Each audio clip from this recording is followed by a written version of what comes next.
Hello students, मैं Manish Khetrapal sir आपका स्वागत करता हूं। And today we are going to discuss a new chapter of business studies which name is business environment.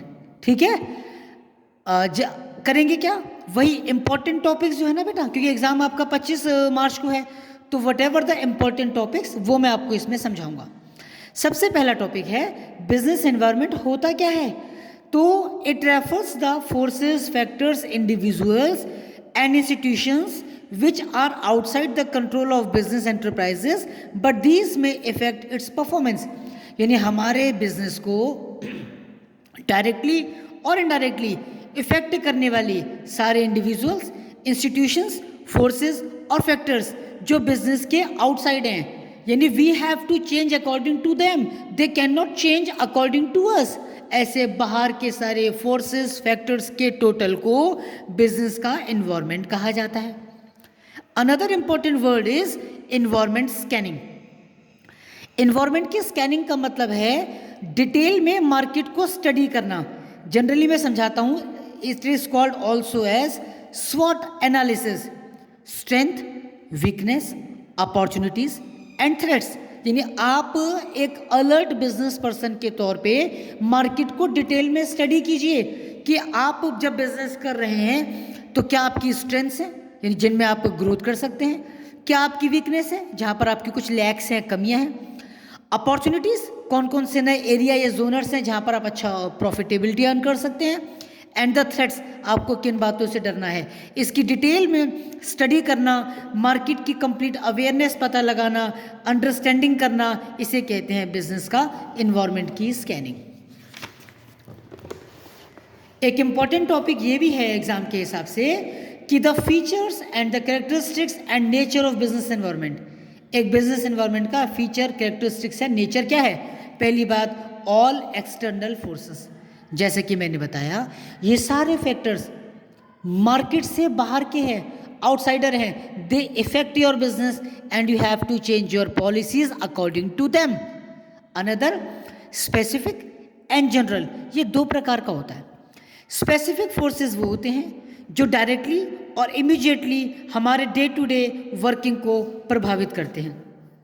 ठीक है, यानी किसी स्पेशल बिजनेस को जो इफेक्ट करता है, हमारे सप्लायर के साथ कोई प्रॉब्लम हो गई, हमारे इन्वेस्टर ने हमें पैसे देने से मना कर दिया, कस्टमर का टेस्ट चेंज हो गया, तो हमारे कस्टमर का टेस्ट चेंज हुआ तो हमारे कंपटीटर को तो इससे कोई मतलब नहीं है ना।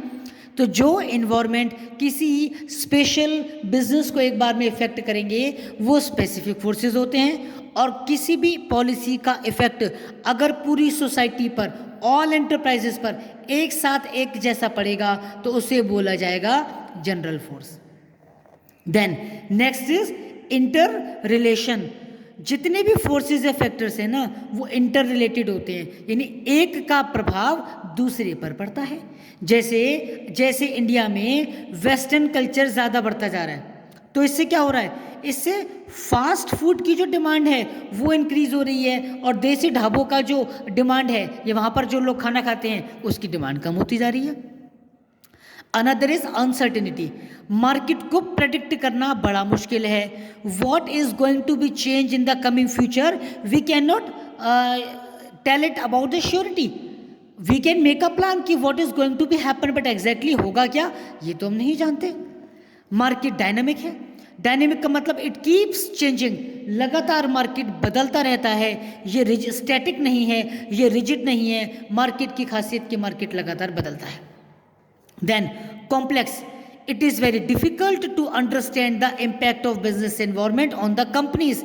किसी भी पॉलिसी का क्या प्रभाव पड़ेगा, कितना पॉजिटिव कितना नेगेटिव, पड़ेगा भी या नहीं पड़ेगा, एक साधारण इंसान के लिए जानना बड़ा मुश्किल होता है। जैसे डीमोनेटाइजेशन हुआ था ना 2016 में 8 नवंबर को, तो उसके क्या फ़ायदे हुए, क्या नुकसान हुए, ये अभी तक रिसर्च का विषय है। अभी तक सब अपने अपने हिसाब से इसको एक्सप्लेन करते रहते हैं।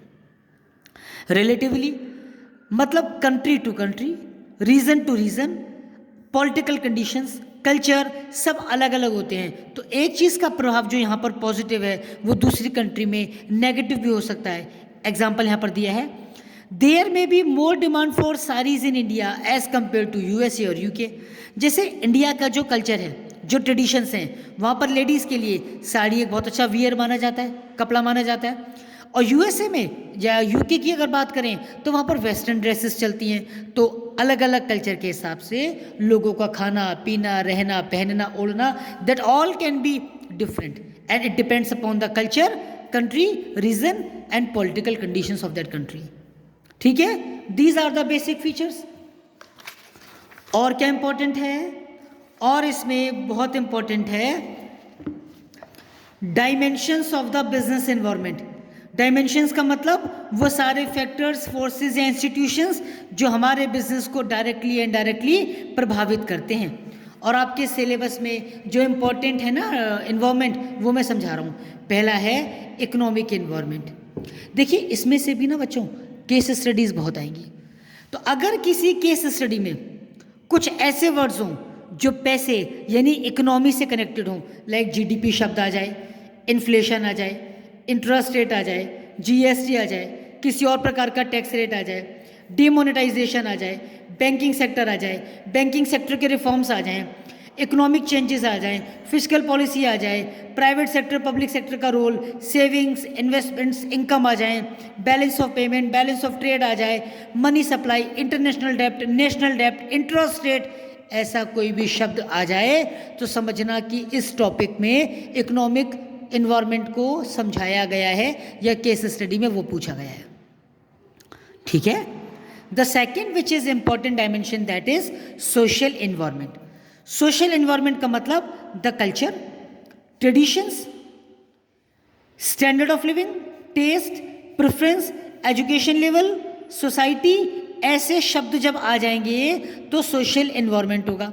जैसे भारत एक त्योहारों का देश है, दिवाली भी है, ईद भी है, क्रिसमस भी है, गुरुपुरब भी है ना, रक्षाबंधन भी है, होली भी है, कितने सारे त्यौहार आते हैं। भारत तो एक पर्वों का देश है, तो यहाँ पर मिठाइयाँ, ग्रीटिंग कार्ड्स और अच्छे अच्छे कपड़े, शूज़, क्लॉथ्स, इन सब की डिमांड बहुत रहती है क्योंकि यहाँ पर सोशल इन्वायरमेंट बहुत ज़्यादा डेवलप है। ठीक है ना। तो जब किसी केस स्टडी में standard of living, culture, occasions, ritual, taste, education level, preferences, ऐसे शब्द आ जाएं तो मतलब समझाया गया है सोशल इन्वायरमेंट को। इसके अलावा ये कुछ और टॉपिक भी हो सकते हैं जैसे tradition, custom, habit of people, education, literacy rate, attitude of the customer, birth rate, death rate, woman place, woman role, quality of life, health, fitness, ये सारी बातें कहलाएंगी सोशल इन्वायरमेंट का part. Next is political environment, यानी देश की सरकार का विजन क्या है, उसका मिशन क्या है, उसकी प्लान और पॉलिसी क्या है, वो भी व्यापार को बहुत ज़्यादा प्रभावित करती है। तो अगर किसी केस स्टडी में आ जाए constitution of the country, government intervention, foreign policies, values and ideology of the political parties, present political system, political stabilities, तो इन सबको पॉलिटिकल इन्वायरमेंट कहा जाता है। जैसे स्किल इंडिया प्रोग्राम किसने शुरू किया? भारतीय जनता पार्टी ने। या ये स्वच्छ भारत अभियान किसने शुरू किया? भारतीय जनता पार्टी ने। या बेटी बचाओ बेटी पढ़ाओ, या पढ़ेगा इंडिया तभी तो बढ़ेगा इंडिया, या सबका साथ या सबका विकास, ऐसी जो बातें होती हैं वो सब पॉलिटिकल इन्वायरमेंट के अंतर्गत आती है। ठीक है। Next is legal environment. Legal environment का मतलब अगर किसी केस स्टडी में आ जाए various type of law and legislative, administrative orders issued by the government authorities, चाहे वो सेंट्रल गवर्नमेंट हो या स्टेट गवर्नमेंट हो या लोकल बॉडी हो। अगर लीगल पॉलिसीज जैसा शब्द आ जाए, कोई कोर्ट का जजमेंट आ जाए, foreign exchange management act, because act लिखा हुआ है ना, तो कंज्यूमर प्रोटेक्शन एक्ट है, फॉरेन एक्सचेंज मैनेजमेंट एक्ट है, ऐसे जब किसी एक्ट, रूल, रेगुलेशन का शब्द आ जाएगा तो समझिएगा कि the case study is talking about the legal environment.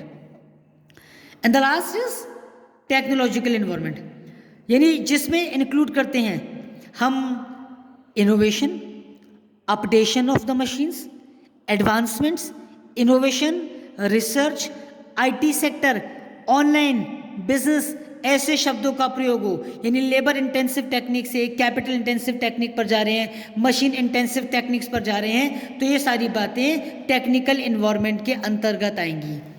ठीक है, बस आपके इस चैप्टर में यही इंपॉर्टेंट बातें थी, यानी बिजनेस इन्वायरमेंट का मीनिंग, इन्वायरमेंट के फीचर्स और उसके जो डायमेंशंस हैं 5 प्रकार के, उससे पढ़ लीजिएगा तो आपका लगभग ये चैप्टर कंप्लीट हो जाएगा। फिर भी कोई डाउट हो तो मुझसे आप कमेंट सेक्शन में पूछ सकते हैं। चैनल को लाइक, सब्सक्राइब और कमेंट करते रहिएगा, पढ़ते रहिएगा। God bless you all.